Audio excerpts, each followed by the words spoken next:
Selamat sore sahabat-sahabat Rumah Hijau.net dimanapun berada. Kembali bertemu dengan saya Andito, urban farmer dari Cipinang Muara, Jakarta Timur, yang sore hari ini kembali bersemangat. Kenapa? Karena saya akan ngobrol lagi seputar apa? Seputar composting, seputar pemilahan sampah skala rumah tangga yang bisa kita lakukan bersama di rumah kita masing-masing. Nah, sahabat semua, sore hari ini saya akan ngobrol-ngobrol dengan narasumber istimewa, yaitu sahabat saya yang kemudian pada sore hari ini berkenan untuk saya tanya-tanya. Kebetulan beliau adalah salah satu peserta dari pelatihan composting online yang kemudian berhasil menyelesaikan tahapan-tahapan dari rangkaian pelatihan di composting. Nah, sepertinya narasumber saya sudah hadir nih. Yuk kita langsung ngobrol saja dengan Kak Pascalia Judith. Saya juga terdengar dengan baik.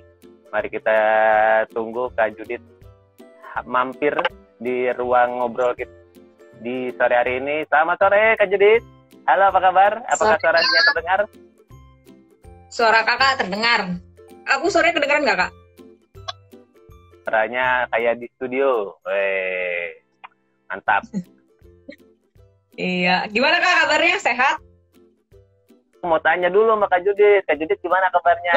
Aman, terkendali? Soalnya kayaknya sibuk banget nih hari-hari, walaupun katanya work from home, tetapi cukup padat jadwalnya karena ada aneka acara, webinar, dan sebagainya yang perlu diikuti. Luar biasa, Kak Judith. Iya, Kak. Syukur ya, kita sama-sama sehat ya, Kak Judith ya. Nah, Kak Judith, sebelum kita mulai ngobrol-ngobrolnya, sebelumnya saya mau ucapkan selamat dulu. Mari kita berikan aplaus dan tepuk tangan yang luar biasa buat Kak Judith karena berhasil menyelesaikan rangkaian pelatihan composting online bersama Rumah Hijau. Itu sesuatu yang perlu ditepukin.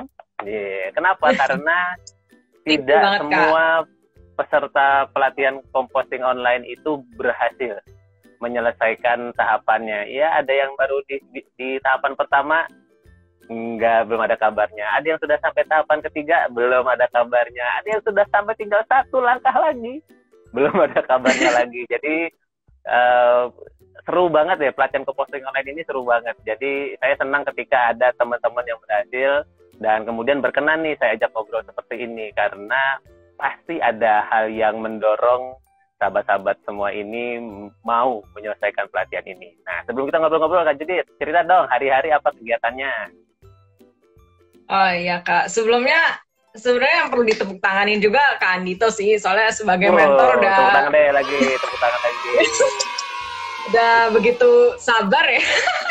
Sabar ya. Jadi memang sehari-hari memang karena ada aktivitas pekerjaan ya sebagai jurnalis juga, jadi memang jadwalnya nggak tentu. Jadi pas saya mau nyetor tugas pun juga tidak tentu, yang akhirnya berdampak pada jadwal pribadinya kan gitu. Jadi terima kasih atas kesabaran dan kesediaannya juga udah sering dan mau ditanya-tanya, terus juga masih berkenan membimbing saya dalam mengompos, karena menurut saya mengompos tuh pelajaran yang terus belajar yang terus berjalan ya.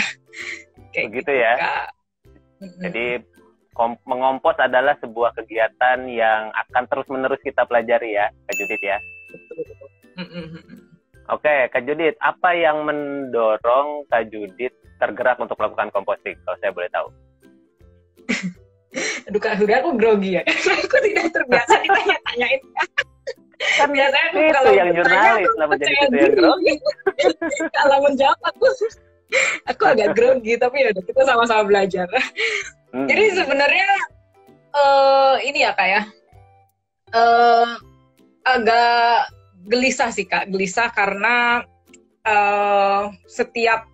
maksudnya saya kalau main ke TPA itu cukup sering dari zaman SMA atau kuliah, nggak cukup sering sih, pernah punya kesempatan untuk main ke TPA yang terdekat, yang mungkin skalanya baru kecamatan, belum segede yang sampai Bantar Gebang, tempat pengumpulan sampah itu. Dan di situ kayak disayangkan aja, satu memang udah pernah dengar yang namanya, kalau misalkan waktu zaman SMA itu udah pernah dengar, pastilah diajarin juga kalau misalkan kita ketika mengolah sisa bahan organik ini, kita bisa mendapatkan pupuk gitu, pupuk kompos yang akhirnya bisa diterapkan pada tanaman-tanaman. Tapi waktu itu kayak oh iya tuh nyampur sama popok bayi lah, sama sampah-sampah botol plastik lah, waduh nyampur. Dan itu kegelisahan pertama. Terus kegelisahan kedua, yaitu yang pernah sempat saya sharing ya, sebenarnya pas kegelisahan kedua itu lebih pas waktu karena ya bersyukur ada mendalami profesi sebagai jurnalis, jadi punya kesempatan untuk ketemu sama orang-orang, termasuk salah satunya importir sampah plastik. Jadi bayangkan aja kalau kita tuh mengimpor sampah plastik dan sampah plastik. Jadi kita masih kekurangan sampah, begitu kah? Tapi sampah plastik kan agak sedih ya, kita mengimpor dari negara lain, tapi sampah, jadi kayak sedih. Dan waktu itu kalau ditanya, yang dikambing hitamkan oleh para importir sampah plastik ini kayak nyalahin loh, kita aja sampah plastik di Indonesia itu masih tercampur dengan bahan-bahan organik, yang mana ketika dalam masuk skala industri dan pabrik itu menyulitkan untuk mengolahnya, untuk misalkan si sampah plastik, bahkan sampah plastik pun bisa diolah lagi katakanlah jadi bahan-bahan yang kayak mungkin katakanlah ember hitam atau apa yang mungkin akan lebih bernilai tambah gitu ya, berfungsi tambah. Dengan jadi catatan terpilah ya, Kak Judit ya.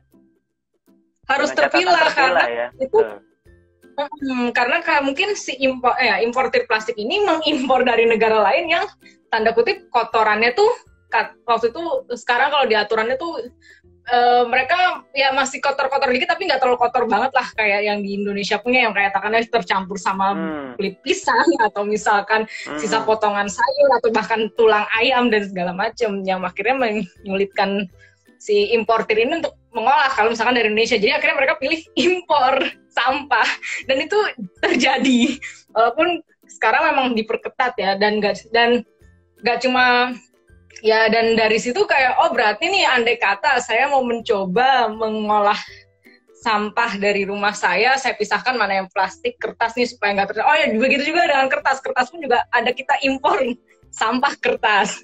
Jadi impor karena alasannya kertas. Ya. Jadi alasannya juga sama, karena mereka karena tercampur tadi ya. Bayangin aja kita misalkan mau pengen menjadikan kertas notes yang lucu-lucu gitu, tapi kalau misalkan ada bercakapkanlah dari si kulit pisang atau misalkan potongan sayur atau misalkan biji-bijian ya, mungkin kan jadi tidak elok dan tidak bisa diolah. Udah, jadi akhirnya saya berpikir ya coba saya mulai sesuatu yang bisa saya lakukan dari diri saya sendiri, yang bisa saya lakukan konkret mulai saat ini juga, dan hal kecil yakni ya mengompos. Dan itu ternyata relevan nih dengan tadi kegelisahan ketiga, bahwa dari SMP tuh sebenarnya cita-citanya kayak gede banget, pengen menyelamatkan dari bencana gitu. Tapi ternyata pas saya mikir, nih jangan-jangan kalau saya terlalu egois dalam hal pengolahan sampah, saya sendiri yang menjadi sumber bencana buat alam semesta ini gitu loh. Karena ada tanggung jawab di situ manusia. Menurut saya itu ada siklus dari alam semesta yang menurut saya itu perlu peran dari pribadi saya kayak gitu. Jadi akhirnya oke lah, kita cus, dan kebetulan banget ya, nggak tahu ya, mungkin memang begitulah skenario semesta, ketemu sama Kak Andito, dan pas lihat wah ini pas banget nih, udah sering sharing gitu-gitu, dan ya akhirnya berjalan. Dan itu ternyata memang butuh konsistensi dan kudu telaten, sabar. Jadi tahun berapa tuh Kak Judit mulai tergerak untuk kemudian mulai ngompos dan mulai composting di rumah tuh mulai kapan, kalau saya boleh tahu? 18 April 2020 begitu kompos buat 18 April 2020 begitu kompos Kak Andito sampai ke rumah saya. Oh gitu. itu baru mulai ya. Saya pikir Judit sudah mulai ngompos, terus kemudian saya tinggal membantu melengkapi saja pada saat itu. Oh tidak. Mohon maaf lahir batin, sisa sebelum 18 April 2020 itu semuanya teori. Mohon maaf lahir batin. Jujur-jujuran aja, tapi memang begitu apa adanya ya. Sebelum 18 April semuanya teori, dan akhirnya benar-benar praktiknya 18 April ketika si komposter biru itu datang ke rumah. Jadi begitu komposter biru yang saya antarkan waktu itu sampai ke rumah, dari situlah perjalanan dimulai, begitu ya Kak? Betul Kakak. Nah, apa tantangan terseru selain konsistensi ya? Itu sih tantangan kita semua sih kalau soal konsisten. Tapi apa tantangan terseru ketika kemudian mulai melakukan composting menurut Kak Judit? Pertama soal bagaimana, ya kan ternyata soal sampah itu kan satu penghuni rumah inilah, satu penghuni tempat tinggal ini kudu paham ya. Jadi mungkin katakanlah saya paham, terus awal-awal tuh sesimpel boleh tahu kayak nggak ada berapa orang karton. penghuni rumahnya Kak Judit? Oh, di rumah Kira-kira tuh ada 6 Kak, ada 6. Oke, ada 6 orang. Dan biasa masak di rumah ya? Maksudnya di rumah tuh biasa masak sendiri ya, bukan hanya sekedar beli makanan ya? Iya, karena kebetulan Bapak kan ada penyakit gula, jadi memang harus dikontrol banget, dan pengontrolan paling efektif dari dapur sendiri, Kak. Ya. Jadi ya udah, pertama tuh kayak harus pas memisahkan sampah itu masih banyak yang ya perlu belajar penyesuaian, kayak masukin edukasi ya, dibiasakan ya. Sampah karton masih ke ke wadah, atau waktu itu saya pakai ember hitam yang khusus buat sisa organik, karena mikirnya kayak karton kan dari pohon berarti organik kan. Jadi memang harus pelan-pelan ngasih taunya. Atau misalkan kayak waktu itu sampah yang khusus non organiknya tuh udah agak penuh, yang sampah organik tempat yang untuk sisa bahan organiknya masih setengah penuh. Jadi orang mikirnya kayak buang sampah plastik ke yang organik ini karena setengah penuh kan, berarti memahamkan bahwa ini bukan soal penuh atau tidaknya, tapi jenis sampahnya biar terpisah. Oke. Bahkan jadi, untuk yang skala rumah sendiri saja itu membutuhkan proses edukasi ya Kak. Gimana senegara gitu ya. Berarti kan kita perlu punya prototipe sendiri nih di rumah kita sendiri untuk kemudian membayangkan, begini ya serunya nanti kalau kita mau paling nggak wilayah kita, negara kita bisa sama-sama memilah dan mengolah sampahnya. Nyata serunya kurang lebih demikian. Jadi emang harus sama-sama belajar, tapi iya, terus keluarga bagaimana tanggapannya? Apakah kemudian mungkin protes gitu di awal? Ini Judit apa-apaan sih? Ngapa ribet banget mau misah-misahin sampah segala? Ada tanggapan yang seperti itu mungkin dari keluarga? Oh ya, pertama-tama kayak kada heran kan, kayak ini kenapa ribet sendiri. Terus kayak aduh gimana ya, kalau aku tuh karena orangnya tuh terbiasa, ini kan bukan tentang hari ini doang yang mengompos tuh, menurut saya bukan tentang hari ini, tapi juga tentang tahun depan, 5 tahun lagi, 10 tahun lagi, bahkan mungkin 1 abad lagi gitu loh. Jadi menurut ya, karena saya tuh terlalu sering mikir tuh terlalu jauh kayaknya ya, 100 langkah ke depan, ke kanan, ke kiri, ke depan, serong ke belakang, serong ke kiri. Jadi kayak akhirnya malah jadi mendingan saya ribet saat ini tapi nantinya tuh enak gitu loh. Entah enaknya buat saya atau mungkin karena anak cucu saya gitu. Jadi kayak nggak apa-apa kita ribetnya sekarang, kayak harus ini masukin sini, dan lama-lama tuh yang membuat saya suka terharu tuh akhirnya malah jadi kebiasaan yang semuanya otomatis gitu loh. Bahkan sekarang mungkin saya akhirnya berprinsip bahwa kalau dari awal tuh menurut saya tuh skill dapur tuh pertama tuh bukan masak, tapi nyuci piring. Jadi sekarang setelah nyuci piring, dapur kedua adalah membedakan mana organik dan non organik. Itu cukup menurut saya. Masak tuh bisa dipelajari. Jadi akhirnya sekarang tuh jujur pemilihan sampahnya tuh udah bukan tentang organik dan non organik lagi. Organik pun kita pisah-pisah lagi. Yang mana kayak kulit buah tuh sekarang udah ada wadahnya sendiri, dan waktu itu ya kayak inisiatif dari keluarga itu muncul kayak ini kulit buah untuk dibikin ekoenzim.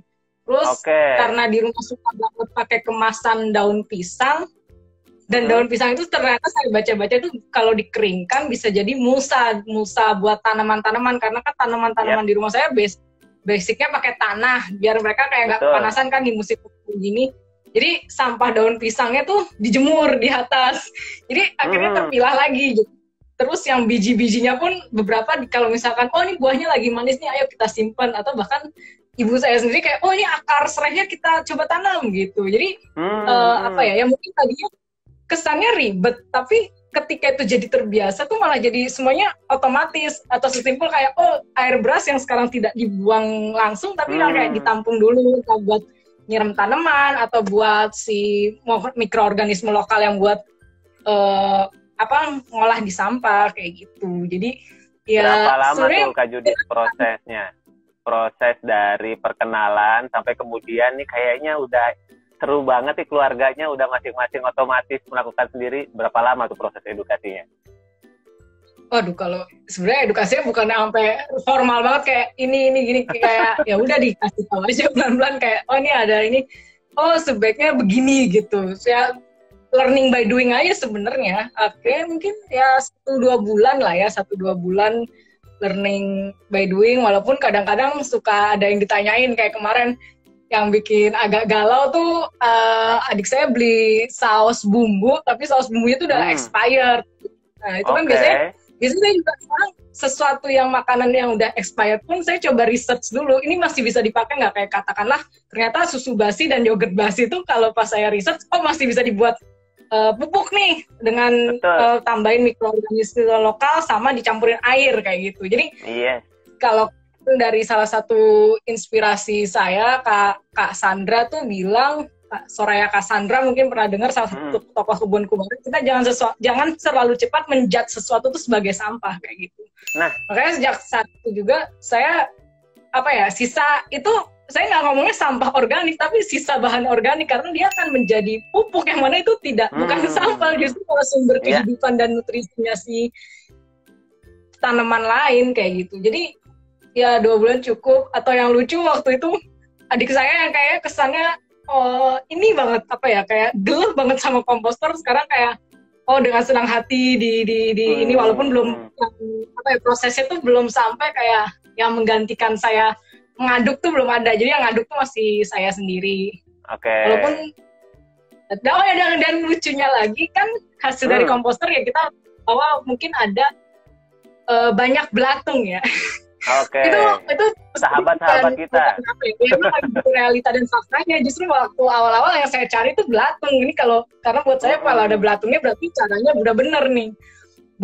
Belatung dan nggak berbau aja yang penting. Nah terus tanpa saya sadari, begitu saya sadari 1 bulan ini tuh banyak burung-burung di rumah saya dan itu kayak membuat orang tua saya tuh senang mendengarkan kicauan burung itu dan sebenarnya burung itu kan kesini, burung-burung liar itu kesini mencari si belatung kan, jadi akhirnya malah membuat menurut saya sih itu kayak tanda kutip ya, kayak kado lah dari semesta, kayak kapan lagi kan bangun pagi terus dengerinnya kicauan burung, walaupun mungkin kicauan burungnya kayak mana belatung gini.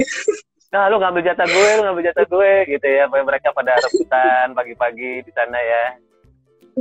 Tapi kan kita sebagai manusia mendengar kicauan burung itu kayak wah seru gitu. Iya.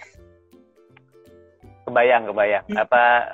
Karena kan saya pernah ke rumahnya Kak Judit ya, rumahnya Kak Judit juga sudah bukan area yang dekat dengan sebuah tempat yang terbuka atau banyak pepohonan atau katakanlah seperti taman kota atau hutan kota di sekitarnya yang jaraknya cukup dekat gitu. Jadi kalau kemudian sampai ada burung-burung mampir ke rumahnya Kak Judit kan senang banget gitu ya, karena jadi lebih dekat dengan alam lagi karena ada suara-suara burung di sana.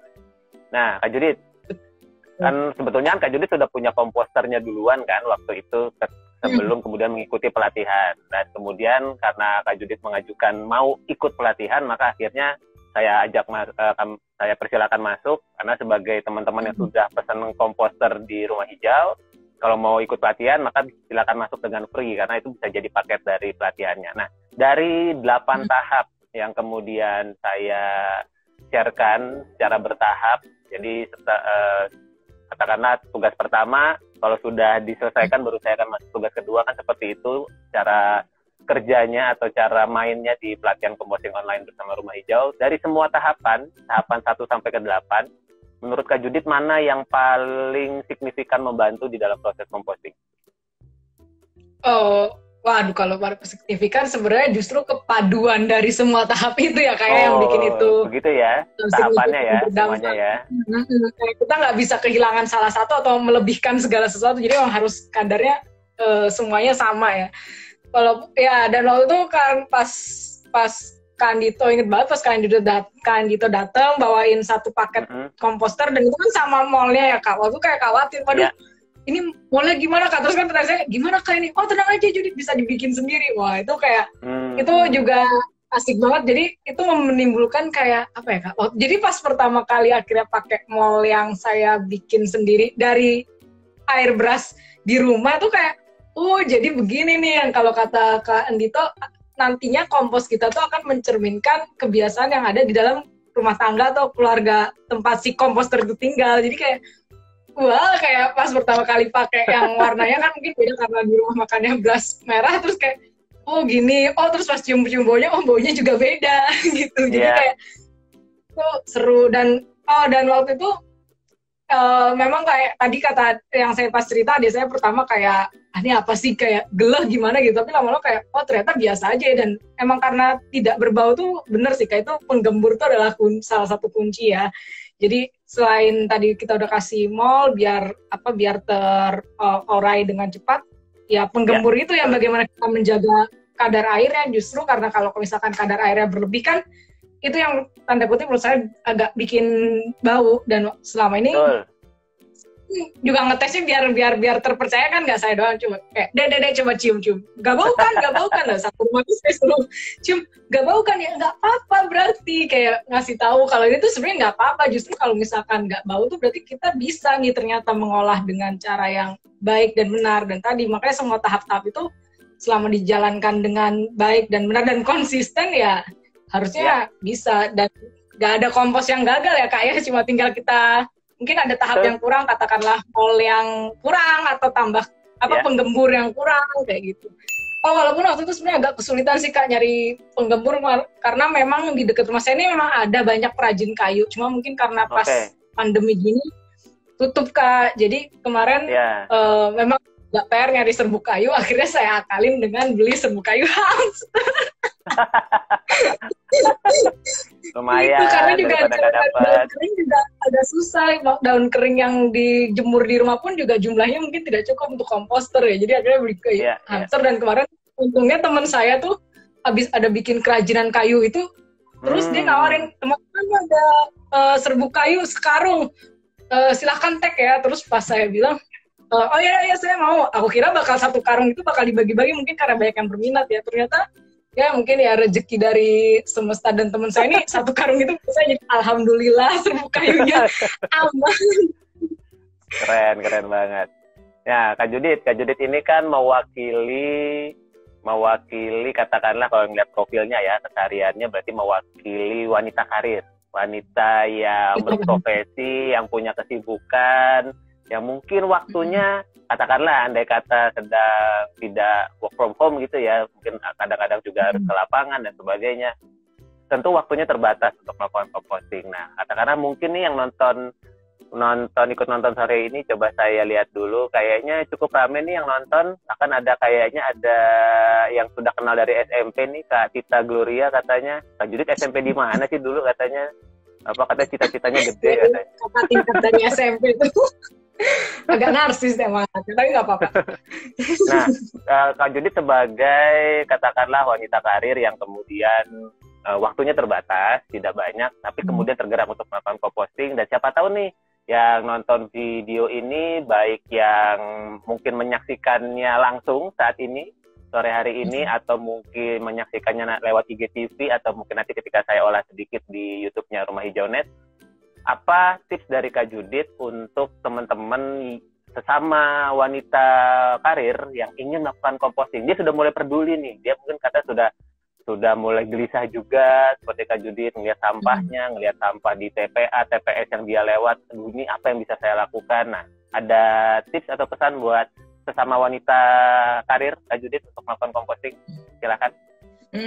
Mungkin lebih kita perluas aja kali ya Kak, maksudnya untuk setiap orang yang katakanlah punya kepadatan atau pekerjaan kegiatannya masing-masing yang membuat akhirnya berpikir kayak, oh ini kayaknya sulit nih menyediakan waktu, padahal sebenarnya kalau saya rata-rata sih cukup setengah jam sampai 1 jam, tergantung banyaknya sampah. Semakin sedikit sampah semakin cepat gitu.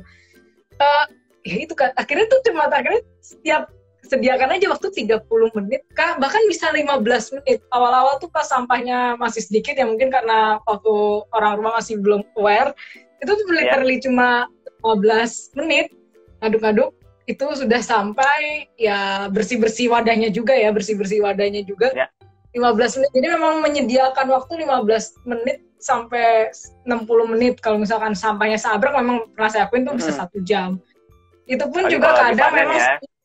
Kalau lagi panen kan ya berarti waktunya kita perlu alokasi lebih banyak kan buat angin-angin kan, untuk kemudian menikmati hasilnya. Sampahnya udah jadi gitu kan ya, kita butuh waktu. Butuh waktu iya, berlama-lama kalau sedikit pas, lah, bercengkrama dengan hal-hal yang akan menyuburkan tanah di sekitar kita gitu ya. Jadi sebetulnya tidak butuh waktu lama ya ternyata ya Kak Judit ya, alokasi waktu setiap harinya ya. cukup 15 menit sampai 60 menit. Walaupun jujur banget nih Kak, maksudnya aku tuh nggak bisa, awal-awal memang setiap hari pas sampahnya dikit, tapi pas sampahnya agak banyak terus jadwal webinar pun juga agak susah dicari celah-celahnya. Memang akhirnya aku bikinnya sekarang tuh di tataran seminggu 2 kali Kak, dan salah satunya itu pasti weekend. Kayak weekend pasti akan aku alokasikan waktu untuk mengolah sisa bahan organik itu. Dan kalau pas lihat kayak biasanya kan jadwalnya pas lihat keluar jadwal dari kantor, cari di waktu kosongnya itu yang pas weekday-nya. Oh, ada jam kosong di sini, itu mau nggak mau tadi konsisten dan komitmen kayak di situ aja. Soalnya pernah waktu itu lagi padet banget dan semua dia di rumah ini kan yang mau ngaduk tuh baru saya doang. Itu sampai ibu bilang, ya udah Mbak, nggak apa-apa, nanti ini ibu pisahin deh di plastik, nanti kita buang aja ke tempat sampah. Terus kayak itu mungkin kayak dari sini kita udah memisah ya, tapi kan mungkin pas kita nyampe TPA segala macam itu ujungnya tercampur lagi, jadi kayak udah nggak apa-apa. Iya, jadi maksudnya ketika kira didorong kayak lebih kayak aduh khawatir nih, daripada nanti kalau nggak kita olah sendiri malah bikin malah bikin tanda kutip masalah di tempat lain. Jadi kayak udah kita selesaikan aja, walaupun emang harus menyediakan waktu ya, nggak apa-apa kan, namanya juga kalau misalkan bekerja dengan semesta, dengan alam tuh, waktu tuh adalah salah satu yang perlu kita berikan gitu. Toh mereka juga udah memberikan kita waktu kan, kayak buah jadi tuh nggak tiba-tiba kayak mie instan yang tinggal direbus jadi gitu. Itu ada waktu yang panen, ada waktu untuk merawat, memupuk, dan akhirnya dipanen dan akhirnya sampai ke kita ya. Bahkan itu lebih lama loh daripada 15 menit sampai 60 menit waktu kita. Makanya di caption yang Instagram kemarin juga ya saya bilang kayak kok rasanya egois banget kalau saya pribadi aja ya, maksudnya kalau misalkan yang nggak berlaku lah buat yang lain. Kalau buat saya pribadi kayak kok saya egois banget, nggak mau meluangkan 15 menit sampai 60 menit untuk mengolah sisa alam semesta yang mereka tuh nggak punya privilege buat kembali ke bagian dari semesta itu sendiri. Ya kecuali kalau sisa bahan organik itu katakanlah kulit buah punya kaki, ya mungkin mereka akan jalan sendiri ke tanah, tapi kan tidak begitu ceritanya. Jadi mau nggak mau mereka punya mulut mereka teriak itu. Ya Kak Judit ya, kalau mereka punya mulut mereka teriak, "Woi, gue belum diolah nih, tolong dong taruh di tempatnya, di tanah kayak di mana gitu ya." Mereka mungkin akan meminta kita untuk menempatkan. Jadi ya memang mau nggak mau kita harus sadar posisi kita juga sebagai manusia yang punya akal budi, yang mungkin punya alat gerak yang lebih daripada sisa kulit buah yang mungkin ternyata dia ingin dikembalikan jadi ekoenzim. Dan cara mereka tuh sebenarnya berkomunikasi dengan kita, kayak mereka bau tuh, yang saya sadar ketika mereka bau itu sebenarnya mereka kayak ngasih tahu, coy tempat gue bukan di sini nih gitu. Jadi coy kayaknya perlu ada tambahan-tambahan dikit nih gitu, kayak tambahkan mengebur, tambahkan dengan mall kayak gitu. Jadi ya udah akhirnya kayak tadi udah gelisah itu perlu, dan itu menurut saya gelisah itu justru yang jadi bensin saya lah Kak, untuk tetap ngasih waktu 15 menit sampai 60 menit buat ngaduk sampah itu. Dan nggak tahu ya Kak, sejak pandemi ini kan, ini saya orangnya sebenarnya ekstrovert banget Kak, ekstrovert banget sampai 90%. Jadi ya.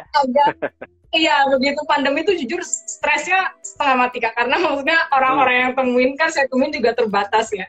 Tapi dengan mengolah sampah, entah kenapa tuh jadi ikut mengolah rasa yang ada di dalam diri saya gitu loh. Rasa stres, rasa tertekan, yang menurut saya tuh kayak, Oke, ketika saya mengaduk pelan-pelan, itu tuh ternyata saya tuh mungkin sambil mengolah rasa kayak, aduh tertekan juga nih, kagak bisa ketemu orang-orang, nggak bisa nongski-nongski, ya nggak apa-apa, berserah sama kamu. Kayak menemukan inner peace, kayak zen gitu loh. Itu juga nggak ngerti ya teori psikologisnya seperti apa, kayak merasa zen, tenang, walaupun kayak kegiatannya ngapain, mengolah sisa bahan organik dan ya nggak apa-apa, justru malah, dan ternyata nggak tahu sih, mungkin ya itu efek psikologisnya buat saya itu juga bagus, jadi makanya semakin termotivasi gitu. Jadi kayak mungkin ya sambil saya mengolah sisa bahan organik, saya pun juga ikut mengolah sisa rasa yang katakanlah timbul sebagai efek samping dari pandemi ini kayak gitu.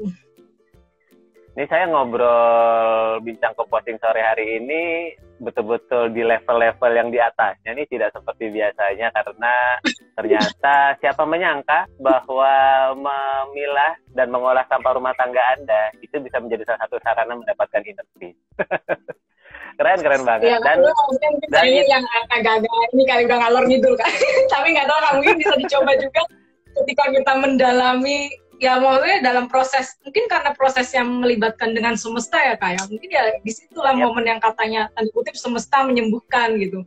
Toh ketika kita, mungkin kan itu juga pengalaman berkebunnya di rumah pun juga memberikan ketentraman sendiri kan, ketika mengecek daun-daunnya atau melakukan pitesnya gitu kan.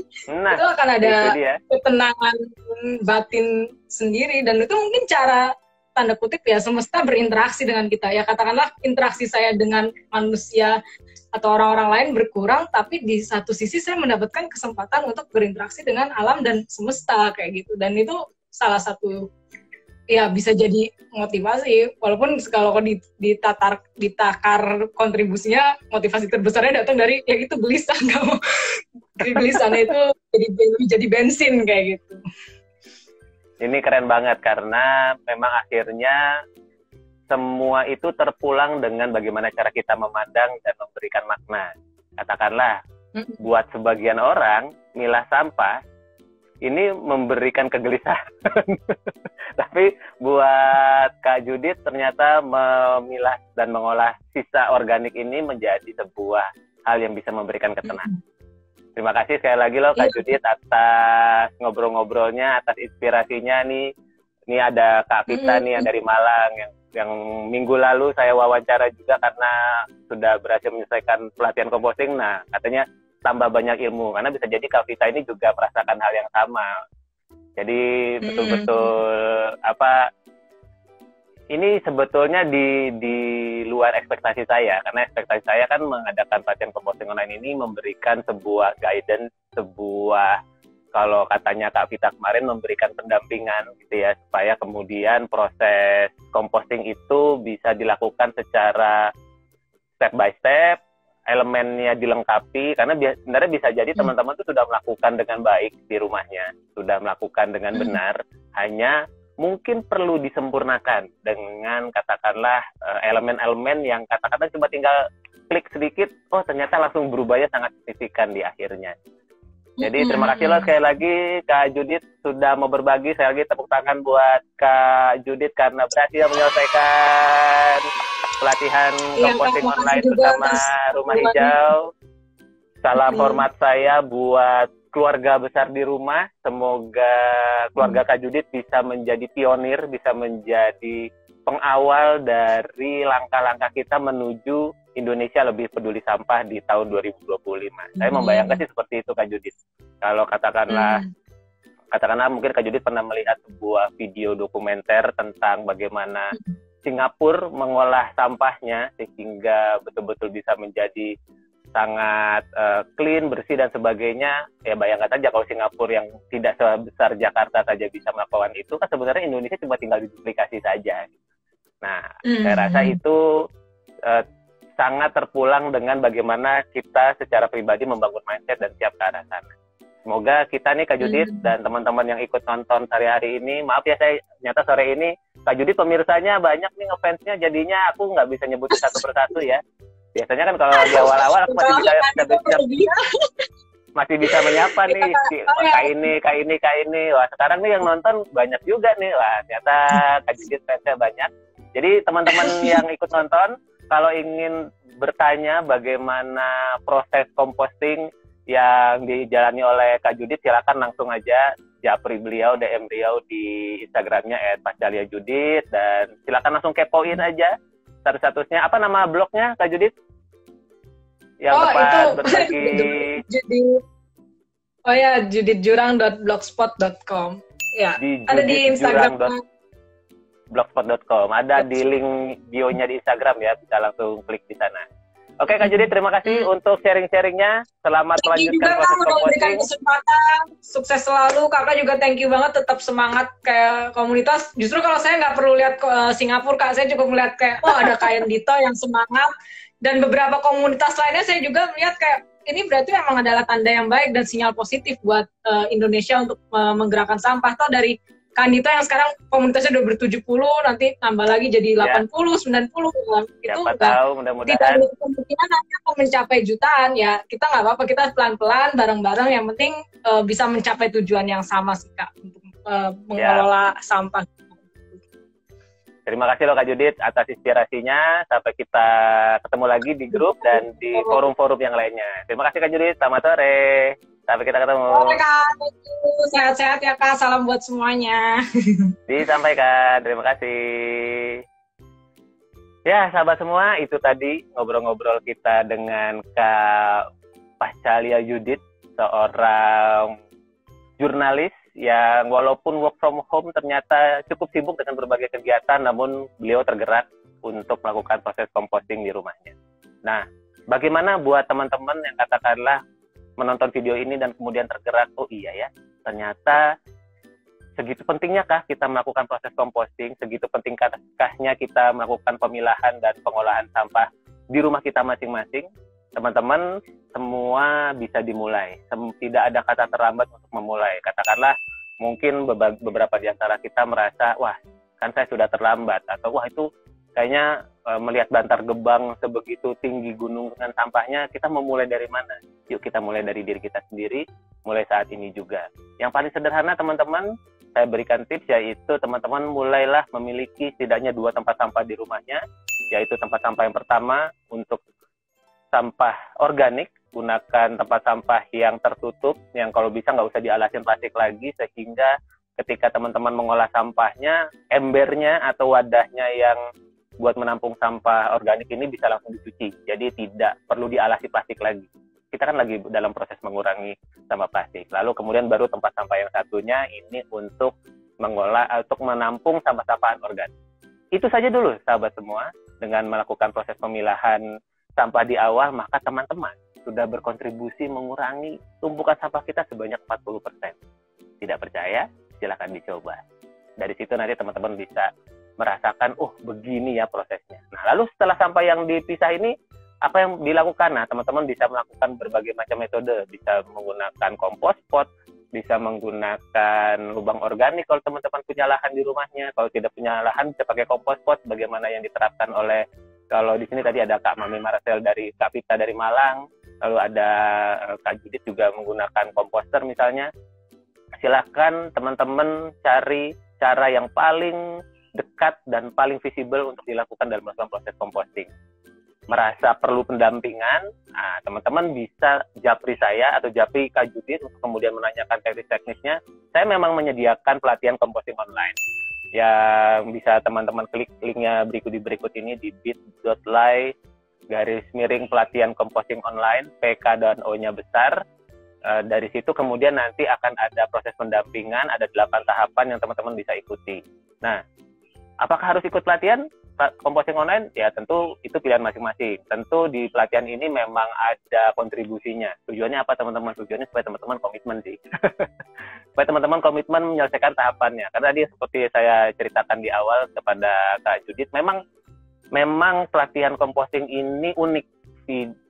Ya banyak pelatihan di luar sana, pelatihan pengembangan diri, pelatihan menulis dan sebagainya. Nah, pelatihan composting online ini memang unik karena memang berdasarkan action. Kalau teman-teman tidak action ya tidak bisa selesai tahapannya. Makanya saya sangat mengapresiasi teman-teman yang sudah berhasil menyelesaikan tahapan composting online sampai kemudian selesai. Makanya kalau saya berikan tepuk tangan buat Kak Judit dan teman-teman yang lainnya, itu karena mereka betul-betul sungguh-sungguh. Saya betul-betul mengikuti prosesnya setahap demi setahap sampai teman-teman berhasil melakukan proses compostingnya dan akhirnya apa? Menikmati hasilnya. Bahkan tadi Kak Judit mengatakan bahwa wow, beliau mendapatkan inner peace, mendapatkan kedamaian pribadi di dalam proses composting. Apakah teman-teman sedang membutuhkan itu? Membutuhkan inner peace? Apakah saya merasakan? Saya jelas merasakan. Karena ketika nih, sahabat saya, komposter saya yang sudah mengabdi di rumah selama 5 tahun ini, dia memberikan hasil yang begitu luar biasa. Katakanlah, saya sengaja hari ini mau syutingnya di depan komposter saya, karena ini teman-teman, sampah organik saya kemudian betul-betul sudah menjadi material yang kemudian bisa memberikan kebaikan kepada tanaman-tanaman yang ada di rumah kita. Bahan-bahan organik ini teman-teman semua, ketika kita bisa pilah dan olah sesuai dengan fitrahnya, sesuai dengan fungsinya, maka mereka bisa memberikan manfaat lagi seperti ini. Kapan kemudian sisa bahan organik ini menjadi sampah, sebagaimana yang tadi Kak Judit katakan, ketika semuanya tercampur tanpa kita pilah. Saya pun dulu melakukan seperti itu, teman-teman. Saya pun dahulu menggunakan kantong plastik untuk kemudian menampung semua sampah saya ke dalam sana. Ada kulit telur, sisa sayuran, tulang ayam, semua sampah rumah tangga saya masukkan ke dalam satu kantong plastik, saya bungkus, saya ikat, saya buang, selesai urusan. Padahal sebetulnya kita hanya sedang memindahkan sisa keluaran kita di tempat lain. Kan kita sudah bayar ongkos kebersihan, Mas, ya. Tapi apakah kita bisa membayar nilai kerusakan yang kemudian bisa kita hasilkan ketika kita melakukannya secara masif? Nah, sahabat semua, tentu kalau kita memikirnya sampai ke arah sana, ini adalah sebuah hal yang sangat jauh dan luar biasa. Karena itu, saya mengajak teman-teman yang masih berkenan menonton video ini sampai akhir ini, untuk yuk kita sama-sama mulai memilah dan mengolah sampah rumah tangga kita dengan cara apa? Dengan cara yang paling mudah dan paling visible yang bisa teman-teman lakukan di rumah masing-masing. Salah satu caranya bisa melalui dengan mengikuti pelatihan composting online untuk dapat inspirasinya. Boleh lihat nih apa channel-channel di video YouTube saya. Kebetulan saya mendokumentasikan sebagian proses composting saya sengaja untuk sebagai inspirasi. Siapa tahu bermanfaat. Yang belum subscribe, silakan subscribe di channelnya Rumah Hijau Net.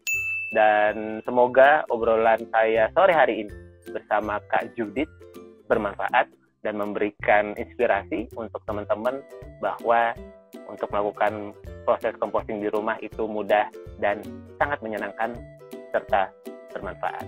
Saya Andito, Urban Farmer dari Cipinang Muara, Jakarta Timur.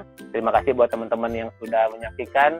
Semoga Indonesia bisa menjadi semakin lebih bersih ketika semakin banyak sahabat-sahabat semua melakukan proses pemilahan dan pengolahan sampah rumah tangga di rumahnya masing-masing. Sampai kita ketemu lagi di video-videonya Rumah Hijau Net yang lainnya. Bye-bye. Terima kasih teman-teman. Yuk, pilah sampah dari rumah.